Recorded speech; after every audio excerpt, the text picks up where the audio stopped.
My take on the PS5 controller, the simple fact is that compared to the PS4 and compared back to the PS5, you're looking at, spending, especially for this type of design, full mouse click bumpers, triggers, so forth, interchangeable thumbsticks, interchangeable magnetic D-pad from Extreme Rate, which Hex use anyway, but that will go up, especially if you wanted the whole kit with it.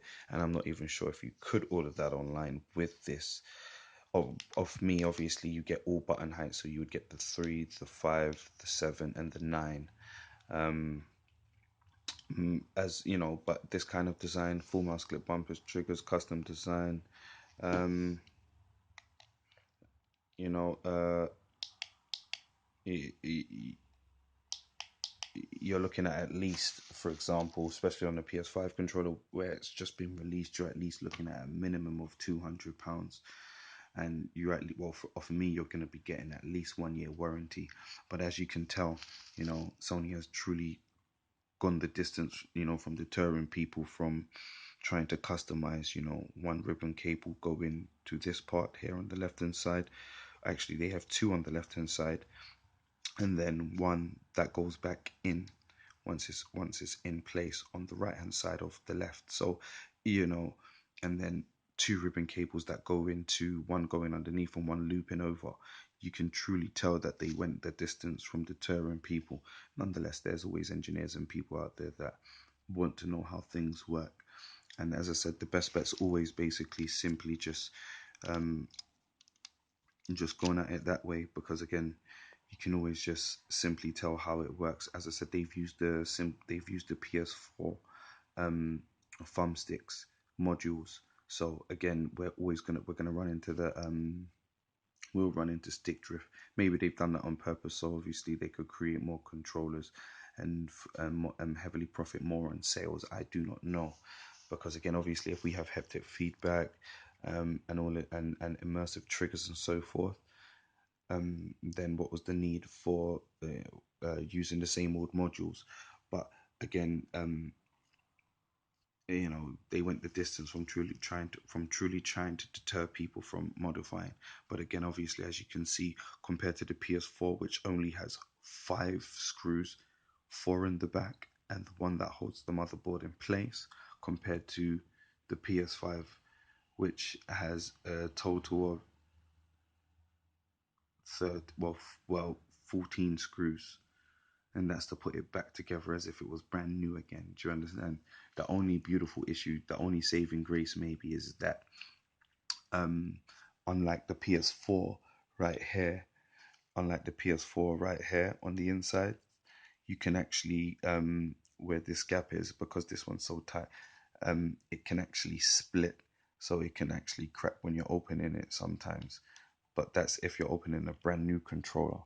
But I mean, overall, in general, the PS5 is going to be a lot more, but nonetheless, the PS4 controllers are going to go down by at least £50, but they will still be pricey, because for a controller like that, although it's non-remappable, you're still looking at essentially 170, 165, 180. You're looking in the ranges between 165 and 180.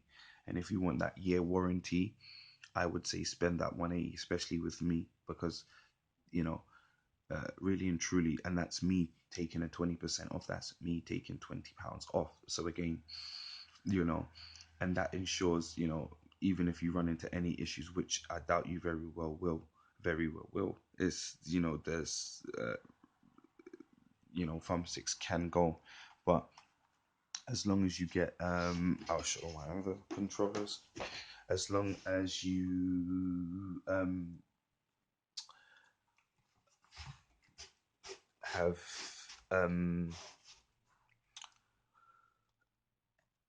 FPS aim sponges, which you can get off eBay, you will always protect your outer ring.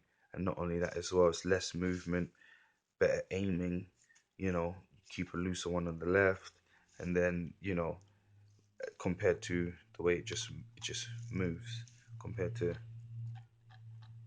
as I said, it's simply like having the tension springs changed in your actual thumbstick modules. But again, over a period of time, they wear out. So instead of having that, what you can do is simply have these. FPS sponges, and you can just replace them for $3.99 or $5 in America. So it all depends on what you choose to actually go for again, you know. So for pedals, mouse click bumpers and triggers, this is an extreme rate version. It's okay compared to what I build, but I mean, because I actually use mouse click tack buttons. So I mean, tack boxes are okay, but my issue that I find with tack boxes is that over a period of time they wear out and they're not as clicky as you can hear. That doesn't really sound like a click, but it's very fast. But you know, the L1 and R1 sound more mouse click bumpers and more clicky than anything else. As for standards, you know, it's just standard. Sometimes you do want that, so you can just be able to.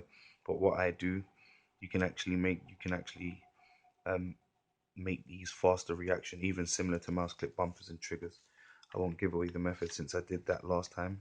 So, nonetheless, and all the same, um, you know, it just depends on what you choose to build again. You know, yeah, it all depends. But as I said, going back to the PS5 controller compared to how easy the PS4 is, is able to be modified compared to the PS5. The time and duration has gone up. So instead of it taking me 20 minutes, maybe even 15 minutes to build a custom controller like that completely with all of the even that's even with sometimes gluing and everything. Sometimes you can run into some issues with soldering and so forth, but I mean, overall, if you don't run into any issues whatsoever, generally and yeah, genuinely can be done in about 25 minutes.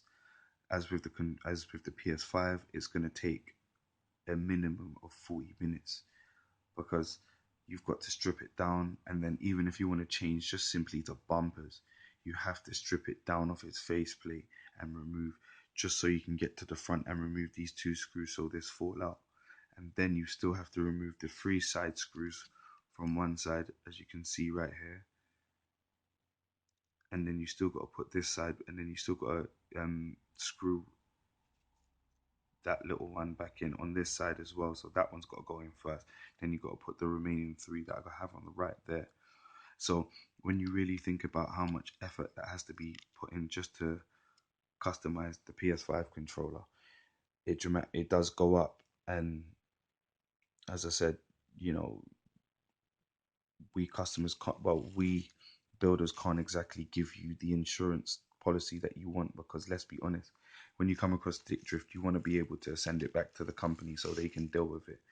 But unfortunately, stick drift happens, and that can just happen from gameplay or simply from a brand new controller right out of the box. It could be just the springs used, damaged in transit, anything, because you have to understand, remember, they're in a box as well, like this. They're in a box. They're in a box like this. So as you can see, these are interchangeables. But, when they're sitting in a box like this, anything can happen. So obviously, when they're in transit, or maybe I'm not sure if they're bubble wrapped and so forth, but as I said, when they're in transit and they're in a box like this, anything can happen. But as I said, my take on the thoughts of the PS5 compared to the PS4, it's a lot more easier to modify the PS5. The PS4 compared to the PS5. Just as I said, come on, 14 screws versus 5. I'd rather stick with 5. But that's my take on it. Controller freak out.